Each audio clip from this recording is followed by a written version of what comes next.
ദൈവമേ, നിന്റെ വേദപ്രമാണങ്ങളിൽ അടങ്ങിയിരിക്കുന്ന അത്ഭുതമേറിയ കാര്യങ്ങളെ കാണാൻ ഞങ്ങളുടെ ഹൃദയ കണ്ണുകളെ തുറപ്പിക്കണമേ.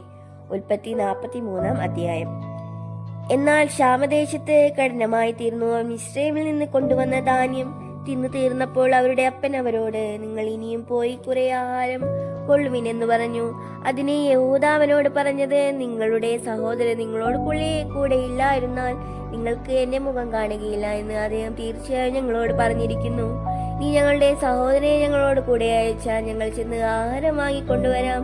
അയക്കാഞ്ഞാലോ ഞങ്ങൾ പോകുകയില്ല. നിങ്ങളുടെ സഹോദരൻ നിങ്ങളോട് കൂടെ ഇല്ല എങ്കിൽ നിങ്ങൾ എന്റെ മുഖം കാണുകയില്ല എന്ന് അദ്ദേഹം ഞങ്ങളോട് പറഞ്ഞിരിക്കുന്നു.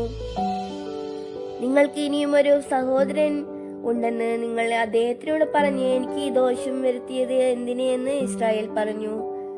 അതിന് അവർ, നിങ്ങളുടെ അപ്പൻ ജീവിച്ചിരിക്കുന്നുവോ? നിങ്ങൾക്ക് ഇനിയും ഒരു സഹോദരനുണ്ടോ എന്നിങ്ങനെ അദ്ദേഹം ഞങ്ങളെയും ഞങ്ങളുടെ വംശത്തെക്കുറിച്ചും താല്പര്യമായി ചോദിച്ചതുകൊണ്ട് ഞങ്ങൾ ഇതൊക്കെ മറിഞ്ഞിരിക്കേണ്ടി വന്നു. നിങ്ങളുടെ സഹോദരനെ ഇവിടെ കൂട്ടിക്കൊണ്ടുവരുവിനെന്ന് അദ്ദേഹം പറയുമെന്ന് ഞങ്ങൾ അറിഞ്ഞിരിക്കുന്നുവോ എന്ന് പറഞ്ഞു. പിന്നെ യഹൂദ തന്റെ അപ്പനായ ഇസ്രായേലിനോട് പറഞ്ഞത്, ഞങ്ങളും നീയും ഞങ്ങളുടെ കുഞ്ഞുകുട്ടികളും മരിക്കാതെ ജീവിച്ചിരിക്കേണ്ടതിന് ബാലിനെ എന്നോട് കൂടെ അയക്കണം. എന്നാൽ ഞങ്ങൾ പോകാം. അവനു വേണ്ടി ഉത്തരവാദിയായിരിക്കണം.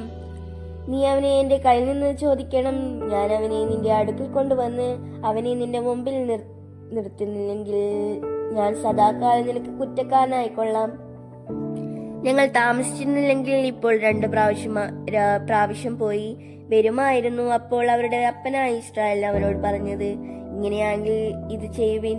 നിങ്ങളുടെ പാത്രത്തിൽ കുറെ സുഗന്ധപശ, കുറെ തേൻ, സാപ്രാണി, സന്നിധായകം, ബോണനണ്ടി, ബദാമണ്ടി എന്നിങ്ങനെ ദേശത്തിലെ വിദേശ വസ്തുക്കളിൽ ചിലതൊക്കെയും കൊണ്ടുപോയി അദ്ദേഹത്തിന് കാഴ്ചവെപ്പിൻ. ഇരട്ടി ദ്രവ്യം കയ്യിൽ എത്തിക്കൊള്ളുവിൻ. നിങ്ങളുടെ ചാക്കിന്റെ വായ്ക്കൽ മടക്കി വന്ന ദ്രവ്യം കയ്യിൽ തിരികെ കൊണ്ടുപോകുവിൻ. പക്ഷേ അത് കൈമറിച്ചലായിരിക്കും. നിങ്ങളുടെ സഹോദരനെയും കൂട്ടി പുറപ്പെട്ട് അദ്ദേഹത്തിന്റെ അടുക്കൽ വീണ്ടും ചെല്ലുവിൻ. അവൻ നിങ്ങളുടെ മറ്റേ സഹോദരനെയും ബെന്യാമിനെയും നിങ്ങളോട് കൂടെ അയക്കേണ്ടെന്ന് സർവശക്തിയുള്ള ദൈവം അവനോ നിങ്ങളോട് കരുണ തോന്നിക്കട്ടെ. എന്നാൽ ഞാൻ മക്കളില്ലാത്തവനാണെങ്കിൽ ആകട്ടെ. അങ്ങനെ അവർ ആ കാഴ്ചയും ഇരട്ടി ദ്രവ്യവും എടുത്ത് ബെന്യാമിനെ കൂട്ടി പുറപ്പെട്ടു മിസ്രൈമിൽ ചെന്ന് യോസഫിന്റെ മുമ്പിൽ നിന്നു. അവരോട് കൂടെ ബെന്യാമിനെ കണ്ടപ്പോൾ അവൻ തന്റെ ഗൃഹവിചാരകനോട്, നീ ഈ പുരുഷന്മാരെ വീട്ടിൽ കൊണ്ടുപോകുക. അവർ ഉച്ചയ്ക്ക് എന്നോട് കൂടെ ഭക്ഷണം കഴിക്കേണ്ടതിനാൽ മൃഗത്തെ അറുത്ത് ഒരുക്കിക്കൊള്ളുക എന്ന് കൽപ്പിച്ചു. യോസഫ് കൽപ്പിച്ചതുപോലെ അവൻ ചെയ്തു. അവരെ യോസഫിന്റെ വീട്ടിൽ കൊണ്ടുപോയി. തങ്ങളുടെ യോസഫിന്റെ വീട്ടിൽ കൊണ്ടുപോകിയാൽ അവർ ഭയപ്പെട്ടു.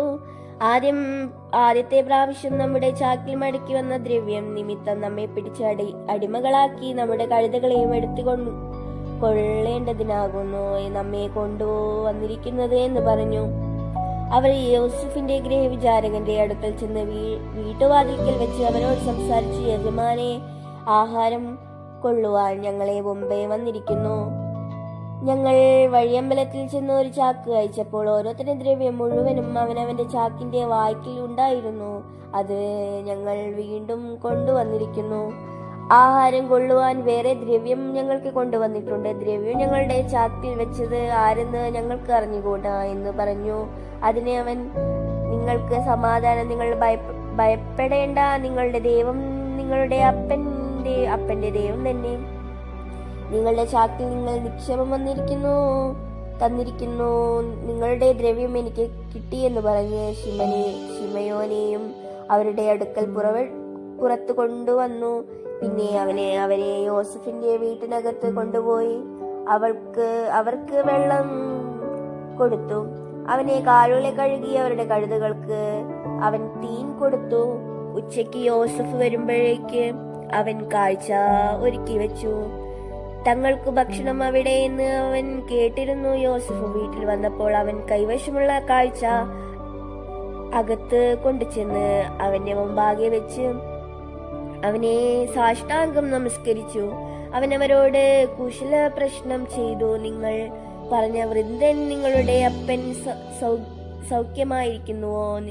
അവൻ ജീവനോടിരിക്കുന്നുവോ എന്ന് ചോദിച്ചു. അതിന് അവർ, ഞങ്ങളുടെ അപ്പനായ നിന്റെ അടിയാന് സുഖം തന്നെ.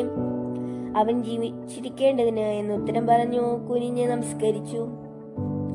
പിന്നെ അവൻ തല ഉയർത്തി തന്റെ അമ്മയുടെ മകനും തന്റെ അനുജനുമായ ബെന്യാമിനെ കണ്ട്, നിങ്ങൾ എന്നോട് പറഞ്ഞ നിങ്ങളുടെ ഇളയ സഹോദരനോ ഇവൻ എന്ന് ചോദിച്ച്, ദൈവം നിനക്ക് കൃപ നൽകട്ടെ മകനെ എന്ന് പറഞ്ഞു. അനുജനെ കണ്ടിട്ട് യോസഫിന്റെ മനസ്സ് ഉരുകിയതുകൊണ്ട് അവൻ കരയേണ്ടതിന് ബന്ധപ്പെട്ട സ്ഥലം അന്വേഷിച്ചു. അറയിൽ ചെന്ന് അവിടെ വെച്ച് കരഞ്ഞു. പിന്നെ അവൻ മുഖം കഴുകി പുറത്തു വന്ന് തന്നെത്താൻ അടക്കി ഭക്ഷണം കൊണ്ടുവരുവിനെന്നു കൽപ്പിച്ചു. അവനവനു പ്രത്യേകവും അവർക്ക് പ്രത്യേകവും അവനോടുകൂടെ ഭക്ഷിക്കുന്ന മിശ്രമിയർക്ക് പ്രത്യേകവും കൊണ്ടുവച്ചു. മിശ്രമിന്റെ എബ്രായരോട് കൂടെ ഭക്ഷണം കഴിക്കുകയില്ല, അത് മിശ്രമിയർക്ക് വെറുപ്പാകുന്നു. മൂത്തവൻ മുതൽ ഇളയവൻ പ്രായത്തിനൊത്തവണ്ണം അവരെ അവന്റെ മുമ്പാകെ ഇരുത്തി അവർ അന്യോന്യം നോക്കി ആശ്ചര്യപ്പെട്ടു.